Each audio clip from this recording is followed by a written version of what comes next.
everybody? Welcome back to another episode of EETV, where I was trying to bring everything and entertainment. Sorry for the lack of videos and content.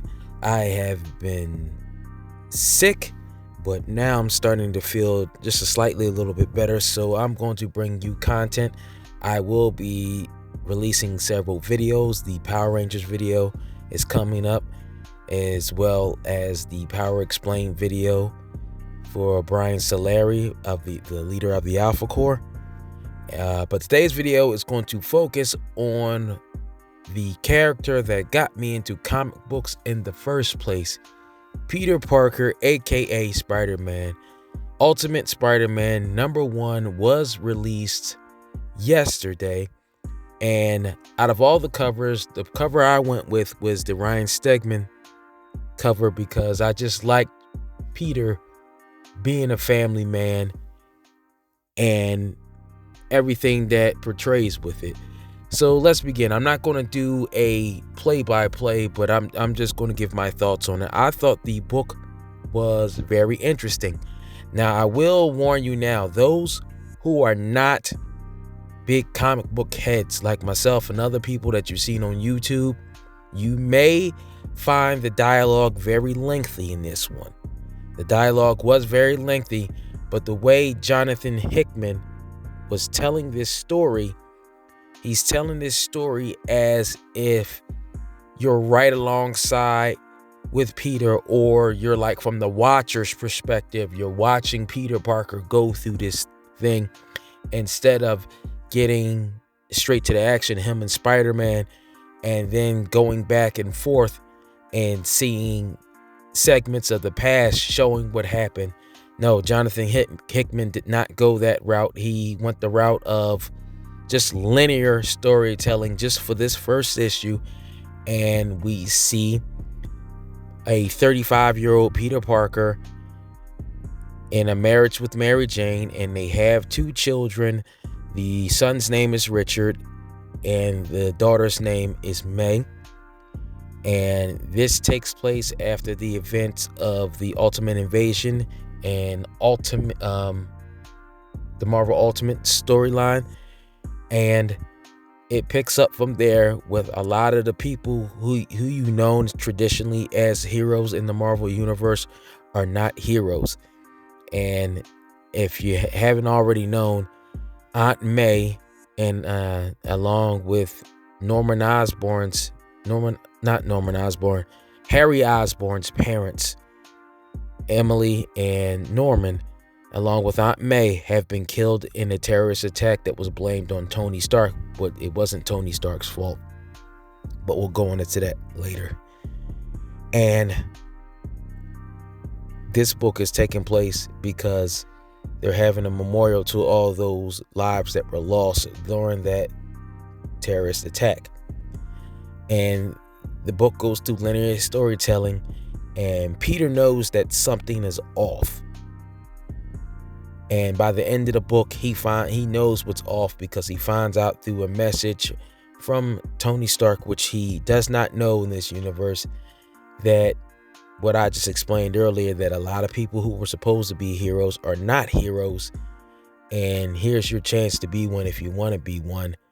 So inside of the crystal ball, we get the radioactive spider, and by the end of the book, the radioactive spider, Peter allows the radioactive spider to bite him, along with a suit that provides protection from his biometrics, for him being noticed or not picked up by the maker. And what I thought of this book, I thought, like I said, the dialogue was lengthy, but it was needed because this was the world building. Also, what I did like, I liked it that we had a chance to see Ben Parker be alive for more than 2 panels, and we got to see more laid back Jonah Jameson, and how he has a great rapport with Ben Parker, and they are really close. I like Peter being a family man. I like him definitely getting his powers a little bit later. It's going to add to this book. So now what I'm going to speak about is not so much the story. I'm going to speak about things that we should be questioning after we read issue 1.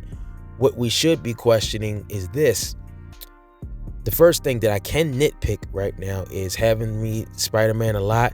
Robbie Robinson in this book, both J. Jonah Jameson and Ben Parker quit because the Kingpin is and the rest of people who own the Bugle are basically asking everybody to compromise their journalism integrity, which means that they're not always going to tell the truth in some instances, and that causes Jonah to quit. Then Ben Parker quits. But for those of you who've read Spider-Man, and probably read Spider-Man before I did when I started reading comics in the late 80s and early into the early 90s until now, know that Robbie Robinson has the highest of integrity.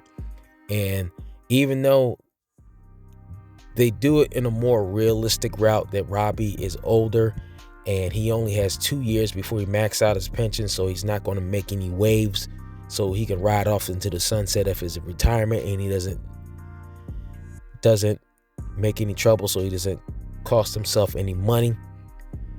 The Robbie that I've known, that I've seen in the comics, I'm just nitpicking now because I know everybody might have different personalities in this new Ultimate Universe.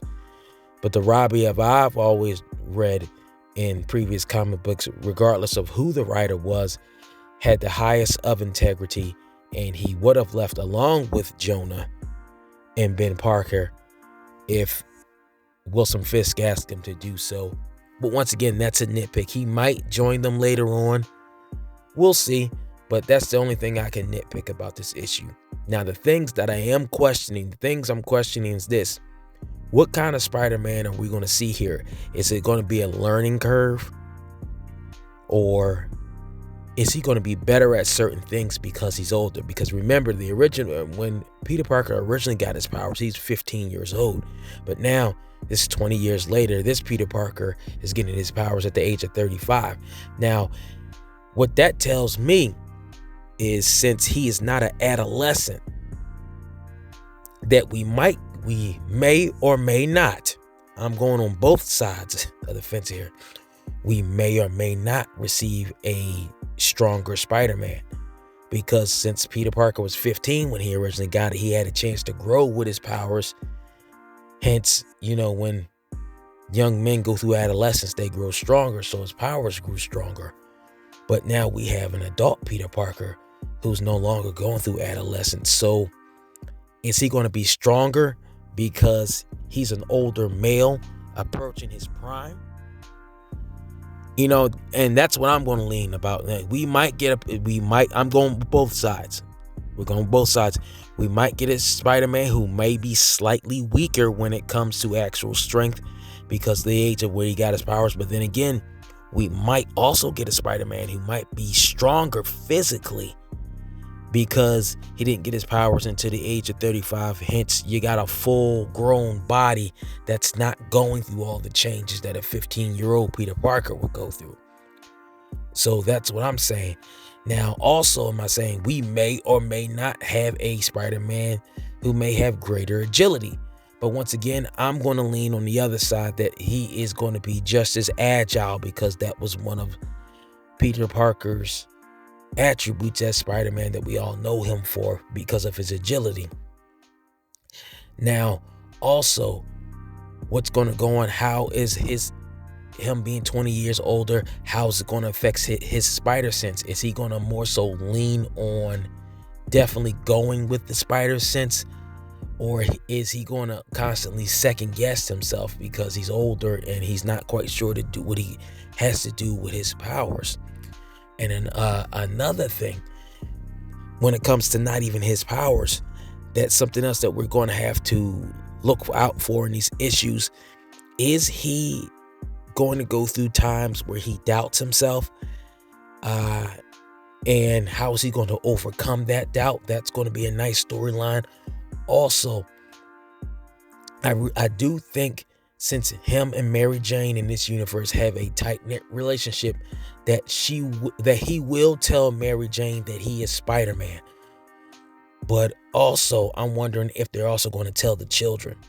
Are they going to tell Richard and May that secret, or are they going to keep that secret? And also, is Ben Parker going to eventually die in this universe or not? And also, the Green Goblin. Who you think the Green Goblin is? I mean, I'm leaning more towards Harry Osborn, because he showed a lot of anger during the speech, but I could be wrong. I could be wrong. But I'm interested to see who the Green Goblin may be. How is this older version of Spider-Man going to deal with his things? And also, what we should receive in this that everybody's going to like. We're going to get a wiser Peter Parker. Something, because sometimes Spider-Man had questions of what he wanted to do.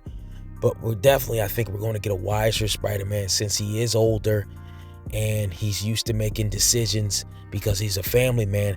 I think we're going to get a Spider-Man who is going to adjust to the role, but then he is going to decide rather quickly how to beat these criminals and what's he going to do with them after they're captured, because he's so much older, which means he's 35 and his moral compass is already set, and he's going to know what to do and not question certain things.